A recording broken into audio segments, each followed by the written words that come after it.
Bakka jirtan maratti nageenyi keenya kabajaa isin haa qaqqabu kabajamtoota hordoftoota Da'oo Miidiyaa. Karaa toora YouTube keenya oduu isiniif dhiyeessuu akkuma eegalle qabiyyee qophii keenya babal'isuudhaan dhimmoota ijoo adda addaa irratti odeeffannoo hordoftoota keenyaaf malu walitti qabannee isin biraan ga'uus eegallee jirra. Gamanumaan chaanaalii YouTube keenya subscribe gootanii akka nu hordoftanii fi hiriyoota keessaniif akka qooddan akkasumas yaada qabdan saanduqa yaadaa yookaan koomentii jalatti akka nuuf barreessitan kabajaan isin gaafachaa gara qophii har'aaf qabanneettan isin dabarsa. Qophii keenya har'aaf akka mata duree ka'umsaatti qabannee kan isiniif dhiyaanne dhimma biyyaati. Biyya jechuun maal jechuudha? Ulaagaan biyya ta'uu maali? Karaa kamiin biyya ta'uun danda'ama? Kanneen jedhaniif wantoota kanaan wal qabatanii jiran isiniif dhiyeessina. Qophii keenya hanga xumuraatti yoo nu waliin turtan yeroo nu waliin qabaattanitti akka hin gaabbine waadaa isiniif seennaa nu faana bu'aa. Sadarkaa addunyaatti akka irratti waliif galametti biyyi tokko biyya jedhamuuf yookiin biyya ta'uudhaaf ulaagaalee gurguddoo 4 guutuun dirqama. Ulaagaalee kanneen keessaa inni jalqabaa uummataadha. Biyyi tokko biyya ta'uudhaaf uummata biyyicha keessa jiraatan yookiin biyyicha hundeessan qabaachuu qaba. Kana jechuunis uummata dhaabbataadhaan bakka tokko jiraatanii fi eenyummaa tokko kan qaban jechuudha.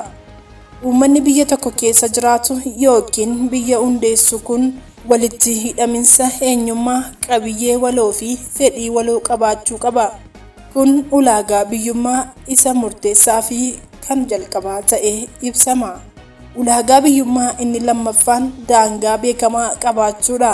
Qabiyyeewwan daangaa sana keessa jiran irratti birmadummaa qabaachuunis as keessatti ilaalama. Kana jechuun birmadummaa daangaa mirkanaa'aa qabaachuudha. Qabxii ijoon ulaagaa biyyummaa inni sadaffaan sirna bulchiinsaa qabaachuu yommuu ta'u, kana jechuun mootummaa hojiirra jiruu fi bu'uura jabaa irratti ijaarame akkasumas tasgabba'aa ta'e qabaachuudha. Ulaagaa murteessoo keessaa inni afuraffaan ammoo walabummaa alaa fi kan keessaa qabaachuudha. Kana jechuun ammoo dandeettii biyyi tokko biyyoota ollaa fi kaan waliin hariiroo dippiloomaasii uumuu irratti qabduudha. Biyya tokko waliin hariiroo uumtee fayyadamuu dandeenyaan biyyi tokko birmadoomteetti jechuu dandeenya. As keessatti ijoon dubbii biyyi birmadummaa qabdu tokko biyya biraa irratti hirkachuu yookiin biyya biraaf bitamuu akkasumas mootummaa biyya biraan buluu hin qabdu. Dhiibbaa biyyoota biroo irraa walaba ta'uudhaan ofiin of bulchuu jechuudha. Ulaagaan arfan kun erga guutanii booda kan itti aanee dhufu beekamtii biyyummaa argachuudha. Biyyi tokko biyya ta'uu kan dandeessu karaa lamaan akka ta'e hayyoonni siyaasaa ni himu. Inni tokko labsii fi seeraan kan kennamu yookiin mirga hiree murteeffannaa chaartera dhaabbata mootummoota gamtoomanii keessatti tumamee jiru yoo ta'u, inni lammaffaan diddaa fi falmiidhaan ta'a. Biyyi haala kana lamaaniin biyya ta'ee hunduu beekamtii barbaada. Akka ogeessonni seeraa jedhanitti beekamtiin biyyummaa adeemsa 3 keessa darbuu qaba. Inni jalqabaa adeemsa siyaasaa keessa darbuudha. Kun fedhii siyaasaa irratti kan hundaa'edha. Inni lammaffaan adeemsa seeraa keessa darbuudha. Kunis seerota idil addunyaa beekamtii kennuu ilaalchisee jiru keessa darbuu jechuudha. Inni sadaffaan adeemsa dinagdeedha. Kana jechuun imaammata madda dinagdee fi hariiroo dhimmoota kanaan wal qabatanii jiran guuttatanii keessa darbuudha. Irra jireessa garuu sadarkaan biyya ta'uu kan inni irratti hundaa'u sadarkaa hubannoo fi fedhii akkasumas sadarkaa ijaarsaa fi fedhii siyaasaa hawaasa biyya ta'uuf deemuutiini jedhu ogeessonni dhimmichatti dhiyoo jiran. Ulaagaa gurguddaa kana irratti hundaa'uudhaan biyyoonni tokko tokko fedhii beekamtii biyyummaa biyya tokkoo dhorkachuu danda'u. Kana jechuun biyyoonni yoo beekamtii biyya tokkoof kennuu hin barbaanne hariiroo kamiyyuu waliin uumuurraa of qusatu jechuudha. Biyyoonni gariin ammoo kanneen beekamtii argachuu biyya tokkorraa dhimma hin qabne kanneen callisanii ilaalan ni jiru. Akkasumas biyyi tokko akka jirtu utuu beekanii garuummoo utuu beekamtii hin kennin waliin hariiroo uumuunis ni jira. Beekamtiin biyyummaa kan dhaabbata mootummoota gamtoomaniin kennamu akka beekamtii guutuu ta'etti hubatama. Biyyoonni ofii isaanii kan beekamtii waliif kennanis ni jira. Biyyoonni UN irraa beekamtii utuu hin argatin akka biyyaatti of ilaalan ni jiru. Fakkeenyaaf Taayiwaan akka biyya of dandeessetti of ilaalti. Chaayinaan garuu akka qaama isheetitti ilaalti. Biyyoonni akka Ameerikaa fa'aa ammoo Taayiwaan akka biyya walabaatti fudhatu. Saarbiyaa fi Kosoboo gidduus haaluma wal fakkaatuun Saarbiyaan Kosoboo akka qaama isheetti ilaalti. Kosoboon garuu akka biyya walabaatti of ilaalti. Siyaasa addunyaa hoogganuudhaaf dhaabbanni mootummoota gamtoomanii fudhatama seerawaa waan qabuuf beekamtiin karaa sanaan kennamu olaantummaa qabaata. Biyyoonni walii isaaniif beekamtii kennuun yeroo baay'ee adeemsa seeraa irratti utuu hin taane aangoo biyya tokko irratti kan hundaa'u akka ta'e beekama. Kana jechuun biyyi tokko biyya kan biraaf beekamtii biyyummaa kennitee hariiroo waliin uumuu kan barbaaddu humna biyyi sun qabdu ilaaltee faayidaa argachuuf akka ta'e himama. Humni kunis humna dinagdee, waraana, teekinooloojii fi kanneen kana fakkaatan ta'uu danda'a. Biyyi tokko kan biyya ta'uu dandeessu karaa mirga hiree murteeffannaa fi karaa fincilaan yookiin diddaadhaani. Hawaasni garbummaa yookiin kolonii jala jiru tokko hiree isaa murteeffachuuf mirga akka qabu chaartera dhaabbata mootummoota gamtoomanii keessatti tumamee jira. Biyyi tokko yoo adeemsa seeraa hordoftee biyya taate dhiibbaa bakkeerraa itti dhufu hambisa. Kana jechuun qoqqobbii adda addaa hambisuu, hariiroo dippiloomaasii qabaachuu, hariiroo dinagdee fi hawaasummaa bilisaan uummachuuf akka dandeessudha. Kana malees eegumsa seera idil-addunyaa argachuu, baankii addunyaa fi dhaabbata maallaqaa addunyaarraa liqii argachuu, daangaa ofii jabinaan to'achuu fi carraa neetworkii dinagdee keessa galuuf beekamtii karaa dhaabbata mootummoota gamtoomanii kennamu faayidaa guddaa ni qabaata. Dabalataan eegumsa seeronni daldalaa taasisan irraa fayyadamuu fi waliigaltee daldala hundaa taasisuufis ni fayyada. Karaa diddaa yookiin fincilaan biyyi tokko yoo biyya taatu biyyi sun biyya ta'uu dandeessi. Kana jechuun bulchiinsa mataa ishee qabaachuu dandeessi. Uummata ofii ni qabdi.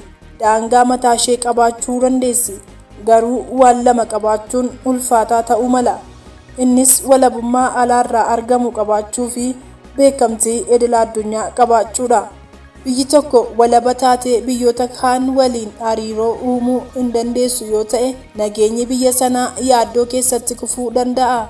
Hariiroo dinagdee fi hawaasummaa akkasumas kan siyaasaa uummachuun rakkisaa waan ta'uuf biyyi sun rakkoo keessatti kufuu malti.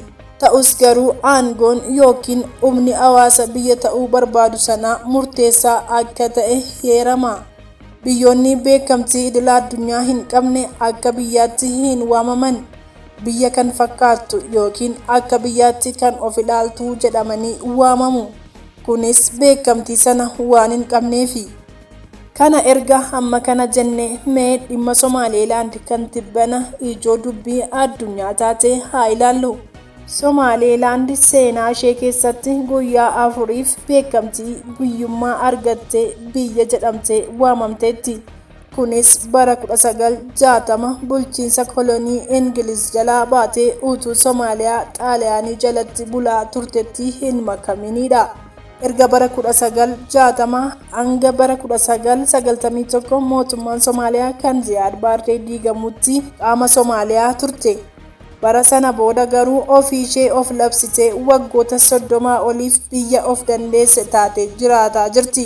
Somaaliilaand michoota baay'ee qabaatullee sadarkaa idil-addunyaattis sadarkaa biyyoota michuu ishee ta'aniittis beekamtii biyyummaa hin arganne. Somaaliilaand mootummaa jabaa haala amansiisaa ta'een ittiin bultu kan mataa ishee qabdi. Yeroo garaagaraatti filannoo dimokiraatawaa nagaa qabeessaa fi tasgabbaa'aa ta'e walitti aansitee geggeessiteetti. Guddina dinagdee amansiisaa ta'e galmeessisaa jirti. Waan biyya tokkorraa eegamu hunda guuttattee qabdi. Garuu beekamtii hin qabdu. Uummata miliyoona 3.5 qabaattee gaanfa Afrikaa handaara galaana diimaa kan jirtu Somaaliilaand tasgabbii bulchiinsa dimokiraasii fi sochii dinagdeedhaan biyyoota Afrikaa hedduu gadi miti. maallaqa, paaspoortii, humna waraanaa fi seera ittiin bulmaataa kan mataa ishee qabdi. Pireezidaantii filannoo karaa dimokiraasiin geggeeffameen argattes ni qabdi. Alaabaa mataa ishee kan halluu magariisa, adii fi diimaan faayames qabdi.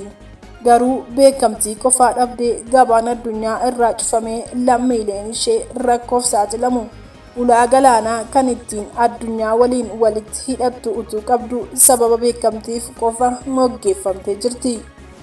Daangaa seeraatiin yoo ilaallu yaadrimeen biyya ta'uu yaada hiree ofii ofiin murteeffachuu jedhurraa eegale. Hiree murteeffachuun kan raawwatamu wayita uummanni mootummaa ofiisaa hundeeffachuu murteessu biyya ta'uuf walaba ta'ee kutannoo agarsiisuu fi sanas akka mirgasaa bu'uuraatti falmatudha. Mirgi kun chaartara dhaabbata mootummoota gamtoomanii bara 1945 ba'e keessatti tumamee taa'eera. Uummanni kolonii jala jiru tokko biyya isaarratti abbaa ta'uu yoo barbaade akkaataa qajeeltuu yaadrimee hiree ofii ofiin murteeffachuutiin mirga guutuu qaba. Biyyoota addunyaarra jiran keessaa tokko sadaffaan haala kanaan sirna bulchiinsa isaanii jijjiirameera. Bara 1945 biyyoonni beekamtii dhaabbata mootummoota gamtoomanii qaban 51 turan. Yeroo ammaa miseensonni dhaabbatichaa 193 guutaniiru. Ogeeyyiin seeraa idil addunyaa hedduun uummanni tokko waanjoo kolonii jalaa ba'ee erga biyya ofii bulchuu eegalee booda bulchiinsa irratti ammas dhimmi qormaata ta'u jiraachuu himu. Erga koloneeffatoota jalaa walaboomaniis gargar ba'uun yookiin walirraa fottooquu fi daangaa ture jijjiiruun dhimmoota ijoo addunyaa raasaa jiranidha. Kun yaadrimee hiree ofii murteeffachuu kan luugamee qabeedha. Karaa tokko hiree murteeffachuun mirgaa jedhamee karaa biraa ammoo daangaan duraan ture jijjiiramuu hin qabu kan jedhan yaadota waliif faallaadha. Kanaaf akka furmaataatti kan kaa'amee jiru biyyi of dandeessee ofiin of bulchuu barbaadu tokko haga beekamtii biyyummaa argatutti daangaa duraanii jalatti mirgi ofiin of bulchuu ishee eegamee akka jiraatudha. Kanaafis fakkeenyi Kosovoodha. Kosovoon bulchiinsa Saarbiyaa jalatti mirga ofiin of bulchuu ishee akka mirkanaa'u murtaa'ee ture. Haa ta'u malee fedhiin biyya ta'uu yookiin ofiin of bulchuu haala kanaan mirkanaa'u waan dideef Kosovoon fincilatti seente. Haga humni waraana neetoo gidduu seenutti ga'e. Haala kanaan bara 2008 Kosovoon walabummaa ishee labsattee ofiin of bulchuu eegalte.